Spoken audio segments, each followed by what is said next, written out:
Imagine standing on the bank of the Volga as 5 German armies push like a black tide toward the city. Imagine the map table before a Soviet staff, red pins and frayed railway timetables, and the cold arithmetic.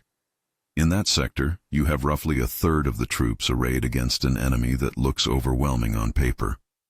What runs through the mind of a commander like Georgy Zhukov when the numbers scream danger? What does he see first, and what does he decide to do next? The answer is not a single thought, but a sequence of judgments. It is a commander translating raw data into operational possibilities, not romantic bravado, but a ledger. Where are my supplies? How quickly can I move men? Where will the enemy be most vulnerable if he overreaches? And at what cost will any gamble be paid? To understand that calculus, we have to look beyond the headline numbers and into the hard mechanics of war: readiness, mobility, communications, logistics, and timing. On paper, 5 German armies create a terrifying picture of concentration, but numbers alone hide important nuance. An army is not a simple unit of measure. It is a bundle of capabilities. Are those formations fully supplied with fuel and ammunition? Do their tanks have functioning radios? Are their crews rested and experienced, or raw replacements stretched thin by operational tempo? Do the supply lines behind them run on firm rails or thin, exposed roads that the winter will choke? Each of those questions reduces a headline advantage into a set of practical constraints. The Soviet side had its own limitations and strengths. Readiness and training had been inconsistent across formations. Many units had endured months of attrition and hurried replacements. Communications were often fragile, radio shortages, interrupted lines, and maintenance was a perennial problem. But the USSR held advantages too. Depth in interior lines, the ability to draw on reserves from nearby sectors, an expanding industrial output that was beginning to deliver fresh material to the front, and a political military will to hold the city because of its symbolic and logistical importance on the Volga. Crucially, logistics and communications convert force into action. A column of tanks that cannot get fuel is an ornament. Armies with inadequate radios become collections of units rather than a coordinated spear. Railheads choked with rolling stock and crews delayed by bottlenecks mean that reserves arrive in dribs and drabs rather than as a decisive weight. Thus, a commander reading the map must translate 1/3 versus 5 armies into how many of those German formations can truly operate at peak power for the next decisive week. How quickly can I bring in fresh divisions, ammunition, engineers, and transport to shape the battlefield? This is where the operational art matters. Zhukov was not a poet of heroics. He was a practitioner of force generation and timing. He habitually considered the economy of force: when to hold, when to trade ground for time, and when to create the conditions for a counterstroke. Faced with an apparent numerical inferiority, his mental checklist ran through practical levers: fix the enemy's best units where they are committed, keep interior lines to shift reserves faster than the enemy can resupply, prepare deception to hide the buildup of counterforces, and identify the flanks or rear where a blow could sever the attacker from his lines of supply. It helps to illustrate the principle with a comparative lesson. In 1941, at engagements such as Dubno, mechanized mobility and coordination allowed German commanders like Guderian to exploit gaps and achieve operational success, even against larger formations. That event is an analogy rather than a parallel. The terrain, seasons, and political stakes differ. But the lesson is clear. A numerically superior opponent that lacks coordination, fuel, maintenance, and communications can be outmaneuvered by a smaller, better integrated force. For Zhukov, this was a caution and an opportunity. If the Germans were overextended, if their spearheads were pushing beyond the sustenance of their supply system, then numbers counted less than the ability to cut those spearheads off from fuel, ammunition, and reinforcement. So what options presented themselves at Stalingrad? There were 3 broad paths, each with trade-offs. The first was hold at all costs. In a city with symbolic and logistical significance, the political logic of stubborn defense is powerful. Holding the line would deny the Germans their prize, pin their panzer formations into urban fighting, and impose enormous expenditure in men and material on the attacker. But hold at all costs, risks encirclement and attrition. If the enemy can concentrate and seal the city, defenders risk being trapped and starved. It is a defensive posture that hands the tempo to the attacker. The second option was elastic defense, trading space for time. Here, Soviet units would give ground in a controlled way, drawing enemy spearheads into salients that lengthen their lines and thin their flanks. The idea is to preserve combat power, stretch enemy supply, and buy time to assemble a decisive force. Elastic defense is operationally patient and can be costly in territory, but it aims to keep the core of fighting strength intact for a later blow. The third option, the one that ultimately shaped the campaign's arc, was to plan for a counter-encirclement. Fix the German assault on the city while preparing concealed forces to strike at the enemy's flanks and rear, severing their supply and cutting their armies into pockets. That choice demands the most discipline. It requires secrecy, rail capacity to move reserves, engineers to prepare routes and bridges, and the nerve to accept short-term losses and the temptation to plug every hole. Zhukov's calculus, as reconstructible from his recorded behavior and the decisions of Stavka, emphasized the last two pathways: use the city to fix and bleed German formations, and then, using interior lines, strike at those formations' vulnerable shoulders. This is not speculation about his private thoughts, but an informed reconstruction based on the sequence of orders, the pattern of Soviet reserves, and the methodical preparation for counteroffensive axes that followed. Logistics shaped every element of that plan. Railheads had to be cleared and prioritized. Ammunition and fuel had to reach the gun lines. Maintenance units and recovery trains had to be staged to keep tanks mobile once committed. Concealing the movement of fresh formations from aerial reconnaissance and German intelligence, Maskirovka, the Soviet art of deception, became vital. Road columns were dressed to look like routine traffic. Repair depots were dispersed. Radio silence or false chatter could mislead enemy intercepts. In short, to convert a one-third manpower figure into a force capable of threatening 5 armies, Zhukov and his staff needed to orchestrate a complex backstage movement that made force concentration appear where the enemy least expected it. Timing was the sharpest blade in the toolkit. One question mattered above most others: how fast can reserves arrive and form up in striking condition relative to the enemy's rate of advance and their logistical exhaustion? A reserve that arrives late is simply a reinforcement with regret. A reserve that arrives just in time, after the enemy has sacrificed maneuver to take ground and extended supply lines, can change the equation entirely. Thus, the Soviet staff measured movement not just in kilometers but in days of fuel, train cycles, and the hours required to bring units to combat readiness.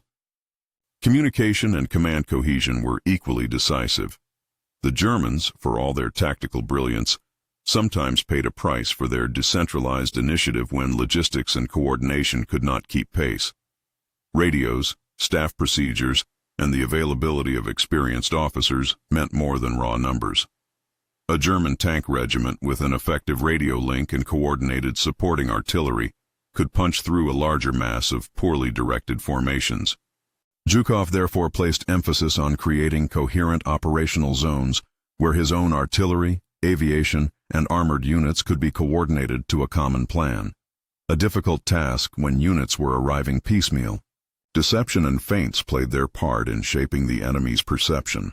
If the Germans believed their main effort would be answered everywhere, they might hesitate to overcommit to a single great push. If they thought reserves were slipping onto the rail in another sector, they might divert resources. The Soviets practiced concealment, camouflage, and controlled leaks to create doubt. Those techniques did not win the battle alone, but they were multiplicative.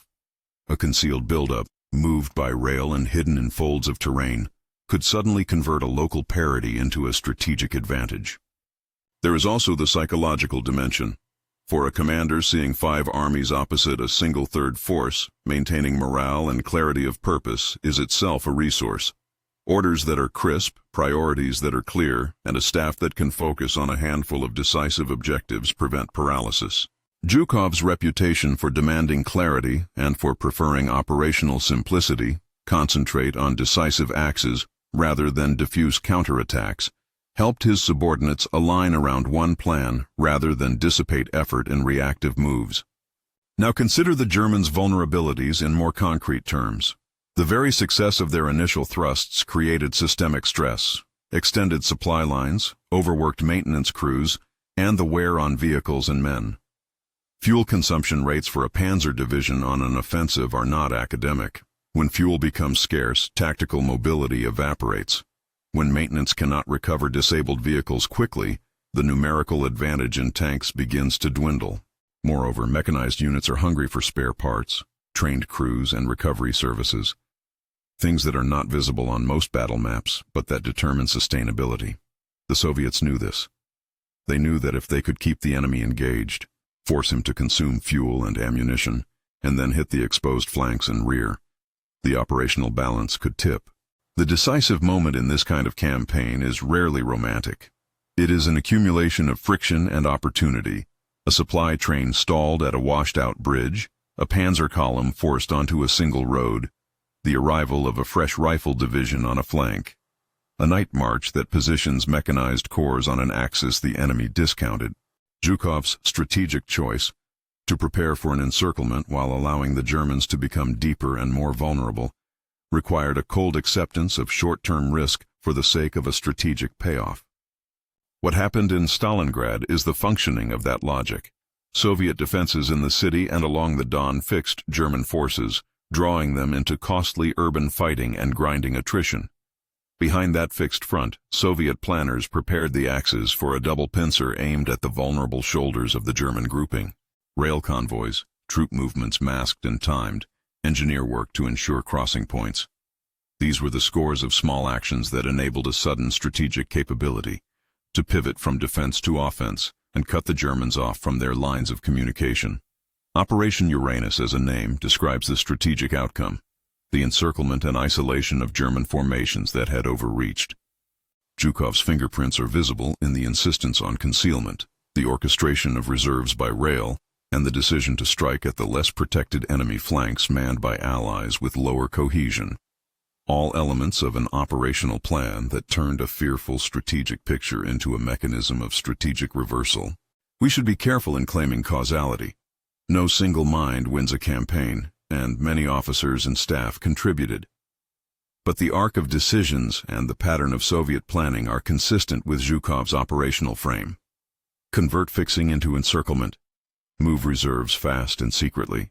Target logistics and flanks rather than grind in frontal annihilation. When veteran German units found themselves sealed in pockets, the initial numerical advantage at the front became a strategic liability. The enemy's concentration had created points of vulnerability his own supply system could not heal. There is a final, sobering lesson in this story. Operational brilliance can save a strategic situation, but at a terrible human price. Urban fighting in Stalingrad became a meat grinder. Even successful encirclement meant long attritional battles to reduce sealed pockets. Soviet victory imposed heavy casualties. It did not come without moral and material cost. Moreover, victory is educative. The enemy learns. Tactics and organizational lessons diffuse rapidly. A German command that suffers a setback will adapt and introduce counters that make future repeats harder. In war, success teaches the enemy, and every tactical triumph reshapes the battlefield's next iteration. So, returning to the title, what did Zhukov think when 5 German armies advanced with 1/3 his forces? The most defensible answer is that he did not see numbers as destiny. He read the map through the prism of possibilities. Where are the enemy's seams? Where can my interior lines move faster? How can I convert the enemy's forward concentration into isolation? In informed conjecture, Zhukov's mind likely ran through logistical realities in time, the fuel state of panzer columns, the availability of rail capacity for reserves, the risks of sealing the city too early, and the opportunities to strike the flanks. He treated numbers as data points to be transformed by concealment, timing, and operational concentration. In short, he would have thought in terms of making the enemy pay, not a wish for annihilation, but a cold operational calculation.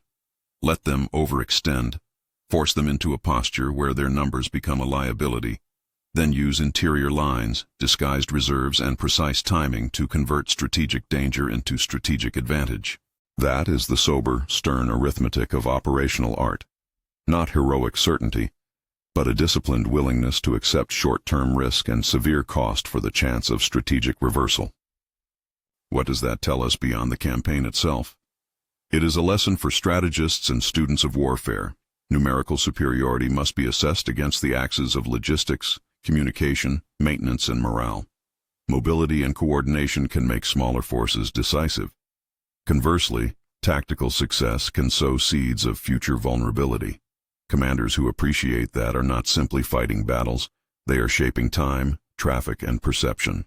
If this dive into operational calculus has hooked you, and you want more breakdowns like this, subscribe for more deep dive W2 analysis. Finally, answer the question posed at the start. Given what we know, would you measure a commander like Zhukov by his courage, his willingness to accept risk, or by his ability to translate arithmetic into opportunity? Leave your thoughts in the comments. And if you want to keep exploring the ways logistics and timing decide battles, check the playlist on Eastern Front operational turning points.